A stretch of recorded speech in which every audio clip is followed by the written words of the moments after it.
మన young heroes multi talented. ఎందుకంటే నటనతో పాటుగా వాళ్ళు మరో 2-3 విభాగాల్లోనూ తమ ప్రతిభను చూపుతూ ఉంటారు. నిజానికి ఈ టాలెంట్ తెలుగు సినిమా రంగంలోని కథానాయకులకు మొదటి నుండి ఉన్నదే. కాకపోతే మధ్యలో కొందరు మాత్రం ఇతర విభాగాల్లో వేలెందుకు పెట్టాలనే ఆలోచనతో దూరంగా ఉండేవాళ్లు. చాలా మంది హీరోలు నిర్మాతలుగా మారిన తర్వాత తమ ప్రతిభను ఇందులో వేరే వేరే శాఖల్లోకి విస్తరిస్తూ ఉంటారు. కొందరు కొరియోగ్రఫీ చేస్తే మరికొందరు యాక్షన్ కొరియోగ్రఫీ చేస్తుంటారు.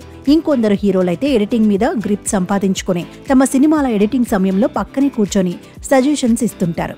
కానీ చాలా మంది హీరోలు చేసే కామన్ థింగ్ ఏమిటంటే పాట పాడేయడం. తెలుగులో అగ్ర కథానాయకులే కాదు, యంగ్ హీరోలు కూడా చాలా మంది తమ సినిమాల్లో పాటలు పాడేశారు.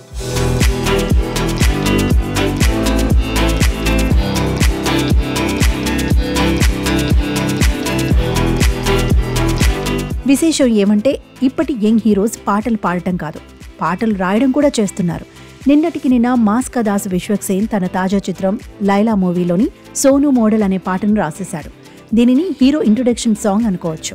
అయితే ఆ సినిమా ఘోర పరాజయం పాలిన నేపథ్యంలో విశ్వక్సేన్ ఇక మీదట ఇలాంటి సినిమాలు చేయలేనని, తన చిత్రాలలో డబుల్ మీనింగ్ డైలాగ్స్ కు ఆస్కారం ఇవ్వనని అభిమానులకు ఓపెన్ లెటర్ రాశాడు. ఈ సంగతి పక్కన పెడితే హీరో రామ్ తన కొత్త సినిమాలో ఓ ప్రేమ గీతాన్ని రాసేశాడట. మైత్రి మూవీ మేకర్స్ సంస్థ రామ్ హీరోగా మహేష్ బాబు దర్శకత్వంలో ఓ సినిమా నిర్మిస్తున్నారు. భాగ్యశ్రీ బోల్సే ఇందులో హీరోయిన్. మరి పాట రాసి ఊరుకుంటాడా, లేకపోతే రామ్ ఈ పాటను కూడా పాడేస్తాడా అనేది చూడాలి. అన్నట్టు ఈ సినిమా ద్వారా తమిళ సంగీత ద్వయం వివేక్, మెర్విన్ టాలీవుడ్ ఎంట్రీ ఇస్తున్నారు.